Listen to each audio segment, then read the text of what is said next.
PMO के आदी सबसे बड़ी गलती ये करते हैं कि वो उन कामों पर बहुत तवज्जो देते हैं जो वो करना ही नहीं चाहते, यानी फजूल ख्यालात में खोए रहते हैं। वो कभी भी अपने मकसद को हासिल करने की कोशिश नहीं करते। मसाइल पर बहुत तवज्जो देते हैं लेकिन मसाइल हल करने पर नहीं।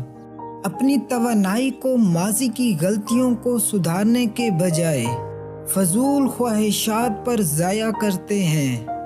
अगर आप अपने माजी को लिखेंगे, आपको माजी की गलतियों का एहसास हो जाएगा, आपकी परेशानी में कमी होना शुरू हो जाएगी और आप समझने लगेंगे मुस्तकबिल में किस चीज़ से बचना है। माजी को सिर्फ याद नहीं करना, इससे कुछ न कुछ सीखना है।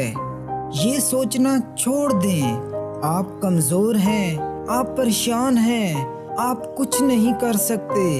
इन बातों पर तवज्जो देने के बजाय आपको ये फिक्र करनी चाहिए, अगर आप खुद को नहीं सुधारते तो फिर आपकी ज़िंदगी कैसी होगी।